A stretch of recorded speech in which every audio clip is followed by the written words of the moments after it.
Hi all, Adi here from Hunts and Junts. As always, thank you so much for clicking on the video. Today I'm in deepest, darkest Sussex and I've got an extra special treat. You see behind me here, I'm at Battle Abbey, and this is where the Battle of Hastings took place in 1066. We're going to have a look around what's left of the Abbey and then take a lovely walk around the battlefield. I'm really excited about this. I've wanted to come here for ages and this is the first chance that I've got. So let's go and have an explore. I'm going to start the video at the gatehouse. We will then be going into the ruins of the Abbey and then we'll then head over to the battlefield. But before we start, I just wanted to give a little bit of context. I was actually born and raised in Ireland and I moved to England when I was 17. So growing up in Dublin, I didn't really learn very much about English history at school, at least not in any great detail. And because of that, everything I'm seeing now, all these places that I visit to record for my YouTube channel, the churches, ruins, battlefield, all of it, and most of its history is completely new to me. I think that's kind of what sparked my interest, to be honest, because I'm not coming at this as an expert or a historian. I'm just genuinely curious. I'm looking around, I'm trying to answer my own questions and understand it for myself.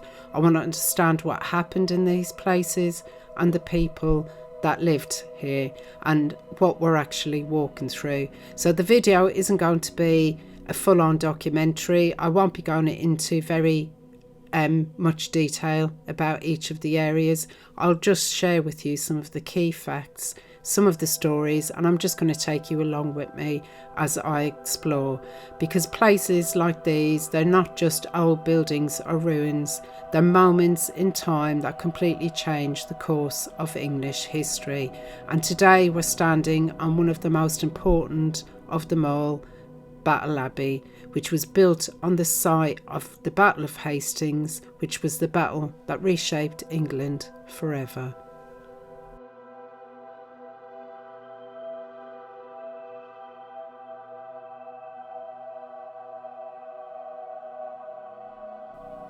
To enter Battle Abbey, you have to come through the gatehouse, so I thought this was the perfect spot to start the video. It's quite an imposing structure, as I'm sure you've already noticed. And this part of the site is actually dating much later than the battle itself. It was built in the 14th century. So even though the battle actually took place in 1066, what we're seeing here is kind of an evolution of the site over time. The gatehouse would have been the main entrance into the Abbey complex, and it wasn't just decorative, it was defensive as well. Thick stone walls, narrow windows. It was built to control who came in and who went out. And as we walk through here, there's something about it that feels a bit heavy. It's like you're crossing a threshold into somewhere that's seen a lot. And there was a wonderful display in the gatehouse. There were plenty of information boards around, and that was a little bit about how the monks lived on vegetable soup, bread and beer, only occasionally had meat, and it used to cause them stomach troubles. And that's perfect timing, because this would have been the lavatory. I'm sure this would have been used by whoever was on duty within the gatehouse.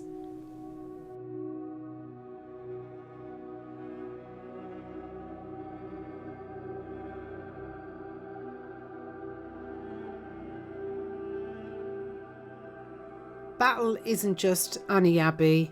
It was built on the direct orders of William the Conqueror after his victory here at the Battle of Hastings.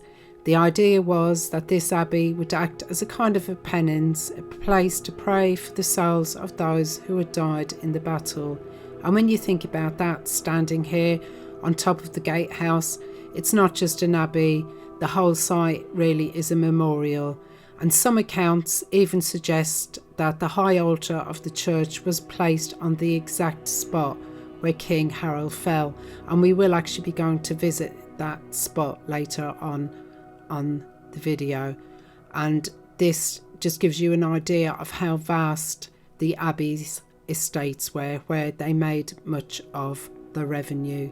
But right from the beginning of walking into this place, it's so deeply tied in with death, remembrance. It just gives you a slight feeling of unease. Alright, so this next part of the ruin isn't something you really think about when you picture medieval life. This was the monks' toilet, and they had direct access to it from the dormitory, and the paved main drain discharged down here, and the arches were kept big, so it was easy for them to clean. I don't want to think about it, to be honest, but we'll have a little walk down there, and it's surprisingly well preserved. So this would have been built over a flowing stream which carried the waste away. It was actually quite an advanced system for the time, especially compared to what most people would have had access to. But walking through here, it's dark, enclosed, and you can almost imagine the daily routine, the quiet, the repetition, the very human side of monastic life. It's strange, isn't it? You've got this site built to commemorate one of the most brutal battles in English history, and then right here, just the ordinary reality of people living day to day, doing their day-to-day business.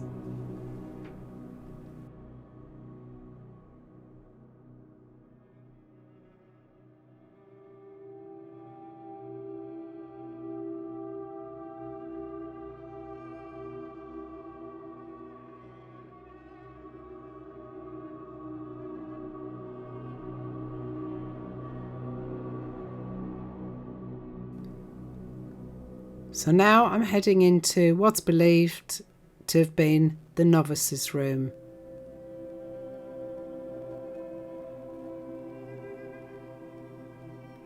This is where new monks, young men entering the order, would have spent time learning the rules and adapting to the life in the abbey.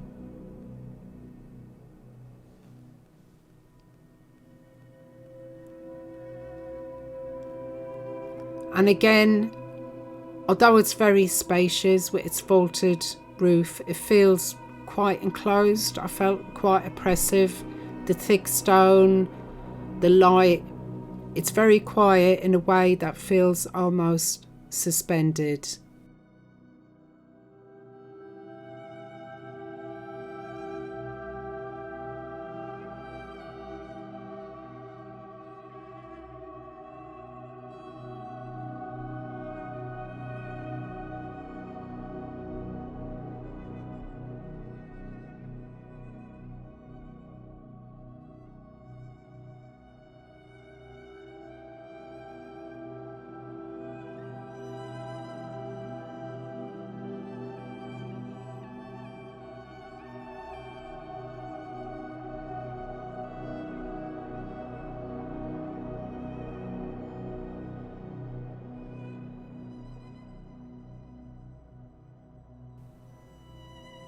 And we head up the stairs, and there's some more vaulted rooms.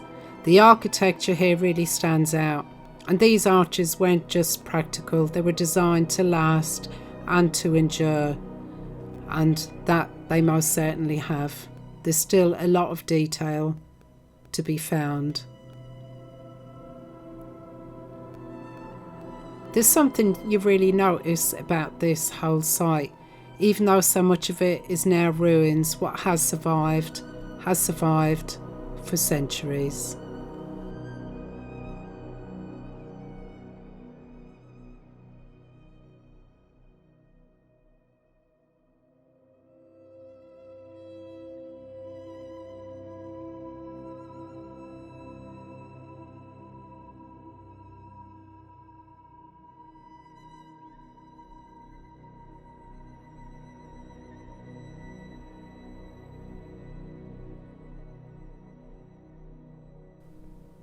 this area here, another vaulted area, would have been the common room.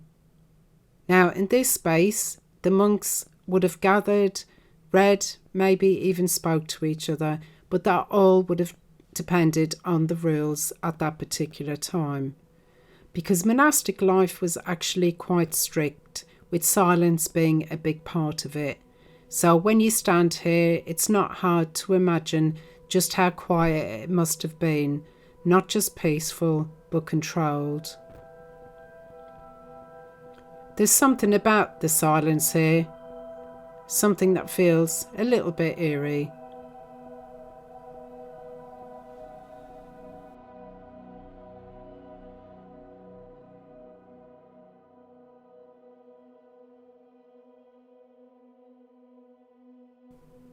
I've just headed upstairs, up onto the next level, and this is what would have been the monks' dormitory, and you can see some fireplaces dotted along the walls there, because no doubt it got absolutely bitterly cold during the long cold winters. This is a place where the monks would have slept, and often in a shared space. Simple beds, very minimal comfort.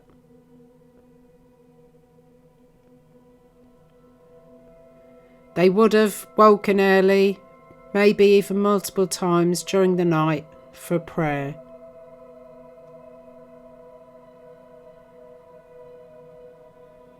And again, it's that contrast between the discipline of their daily lives and the fact that this entire place exists because of such a single violent event.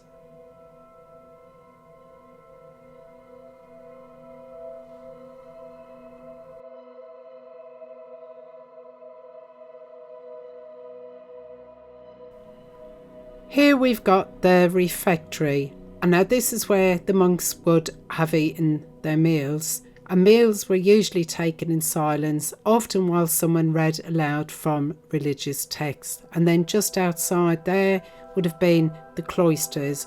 These would have been used for walking, meditation and quiet reflection. I can imagine the monks pacing slowly here, day after day, the same paths, the same routines. And on the wall here is a very interesting stone. So I'm not sure if the stone was put here originally or if it's a later addition. It just says this stone has been set in this place to commemorate the fusion of the English and Norman peoples, which resulted from the great battle fought here in 1066.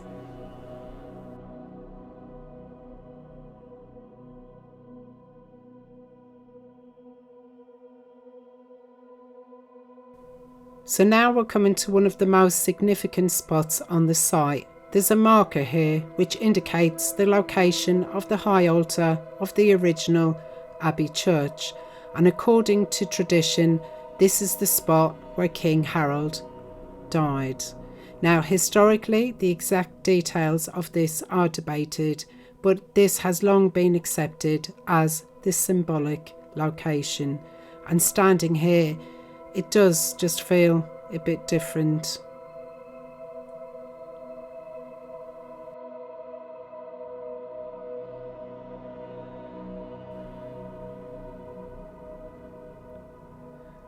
And just beyond there is a good information panel of what the Abbey Church would have looked like.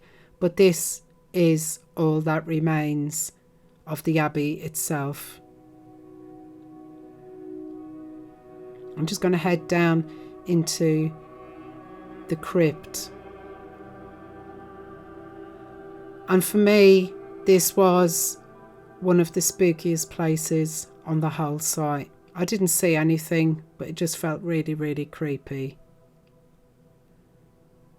Now down here would have been the 13th century crypt chapels. And these are the oldest surviving parts of the original structure. There's still a few original features left that you can quite clearly make out, one of which is this piscina, of which there were many.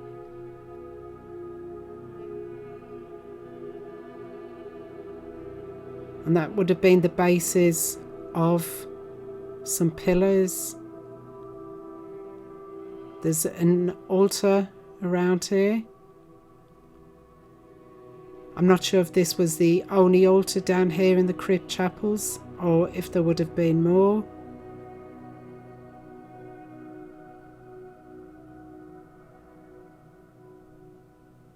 And I found another piscina over there on the wall.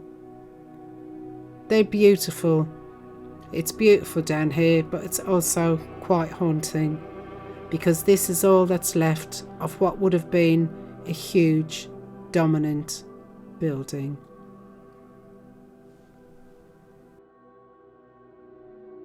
So now I'm going to head over to what would have been part of the old precinct wall, and it's something that is really easy to overlook when you visit here, but it actually tells you quite a lot about how this place worked, because this wasn't just an abbey, it was a defined controlled space. Everything inside these walls belonged to the monastery. The monks lived their entire lives within this boundary, and once you stepped outside it, you were back into the ordinary world. Now, these walls weren't just symbolic. In 1338, the abbey was granted a license to crenellate. I'm not sure I've pronounced that properly, but basically that was royal permission to fortify the site. That meant adding battlements and strengthening the defences, including the gatehouse. And the timing of this is important because this was right at the start of the 100 Years' War, when the south coast of England was under real threat from French raids. So places like this weren't completely cut off from conflict. The abbey actually had a role in local defence, which isn't something you would naturally associate with such a religious site.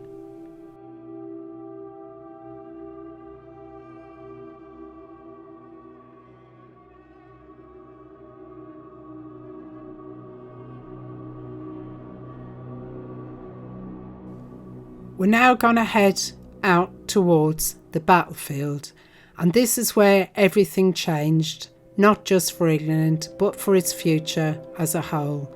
The Battle of Hastings took place on the 14th of October 1066. On one side you had King Harold and his Anglo-Saxon army, and on the other side you had William of Normandy. And what's fascinating is that Harold's army had just marched all the way down from the north of England from another battle, which was Stamford Bridge, and they were exhausted. There's loads of information boards. If you want to read a little bit more information and see where I actually am on the battlefield, then do pause it.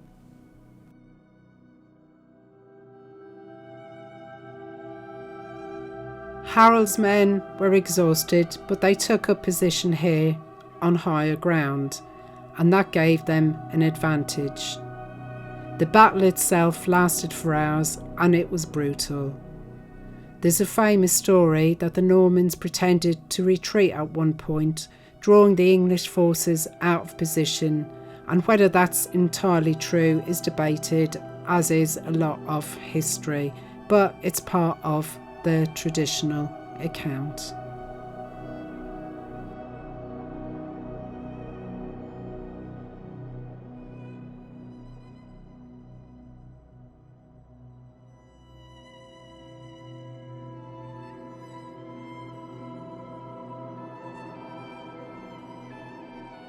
As we walk around the battlefield site, you'll see these carved wooden figures placed across the landscape, and they help mark out different stages of the battle, giving you a sense of where things unfolded.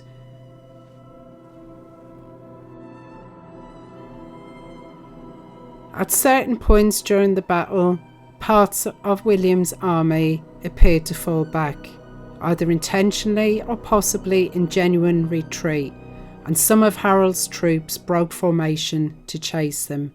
And that's where things started to shift, because once that shield wall broke, Even slightly, it became much harder to hold the line. The battle went on for most of the day, hours of fighting back and forth.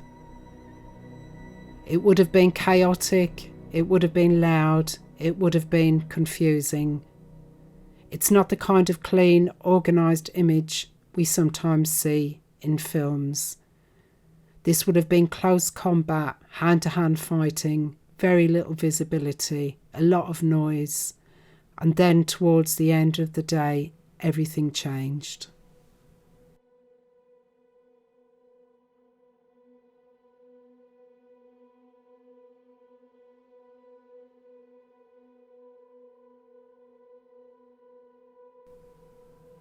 King Harold was killed, and it's one of those things that is greatly debated.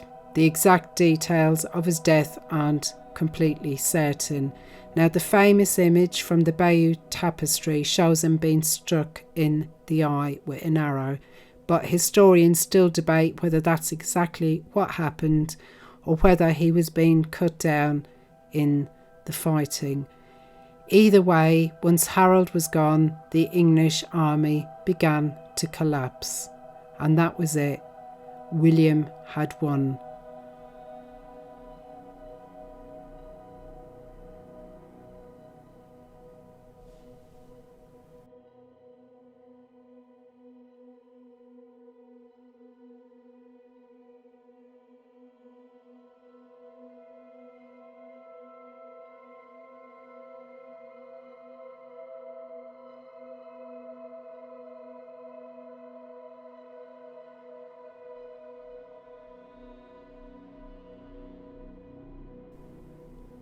And with that victory, he became William the Conqueror, the first Norman king of England. And the impact of that is hard to overstate. It changed the ruling class, the language, the culture, and even the structure of the country itself.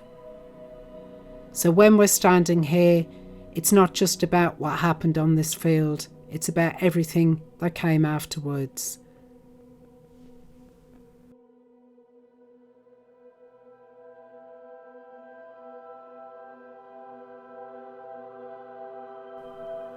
And now, as I walk further across the battlefield, it's strange how calm it feels today. We've got lovely open grass, trees, birds. It's quiet, it's beautiful. But there's this awareness that underneath all of that, this ground saw thousands of men fighting and dying in a single day. And that's where some of the more unusual stories come in.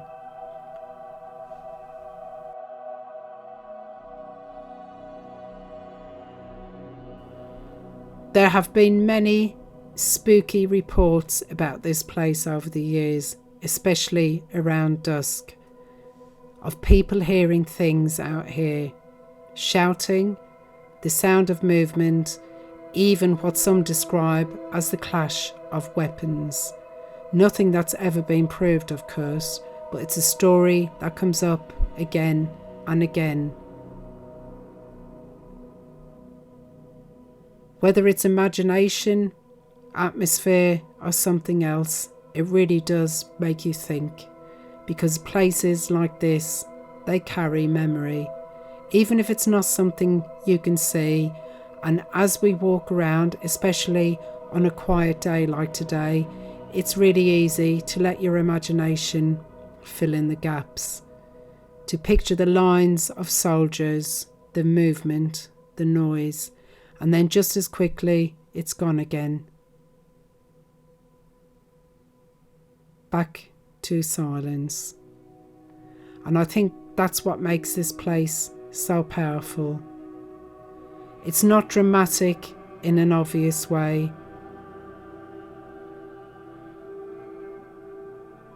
It just looks like a field, doesn't it? Just people sitting at the picnic benches, walking the dogs, having a day out with their family. But when you think about everything that happened on these fields. It changed everything. And standing here now, knowing what happened, it gives the whole place a very different weight. There's one story connected to this battlefield that I keep coming across, and it's one of those that just lingers with you. Some visitors and a few local people have described seeing what they thought were figures moving across the field, usually at a distance, not clearly enough to make out faces or details, just shapes, groups sometimes, as if they're walking in formation. And the strange part is that when they've tried to focus on them or walk closer to them, there's nothing there. No one's here. It's just the empty field again. And there's also stories of people hearing sounds like movement in the grass, footsteps, or something shifting out of sight, but there's no one around. Of course, like I said earlier, there's no proof of this, but this is a site where thousands of men fought and died in a matter of hours. So it doesn't feel like a stretch of the imagination to think about how much of that energy might still linger.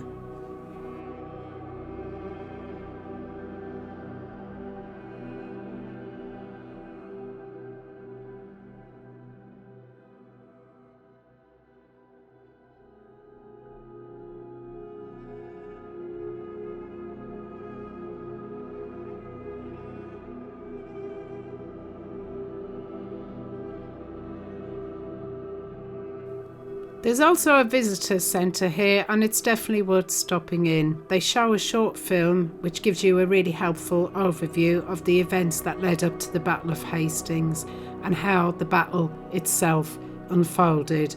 And what I like about it, it doesn't just focus on one side, the French or the English. It gives you a sense of both armies, decisions that were made, and just how much was at stake. It's quite immersive as well. It helps you visualise everything, and it might be worth even popping in here before you step out onto the battlefield. And as you can see, there's also a number of exhibits in here with things like weapons, armour, and displays how people would have fought, what they would have wore, and some of the battle tactics that worked. It's a good place to start. So just that bit of context before coming out here and walking around the ground where it all actually happened. And if you've got children, I'm sure they'll enjoy it as well.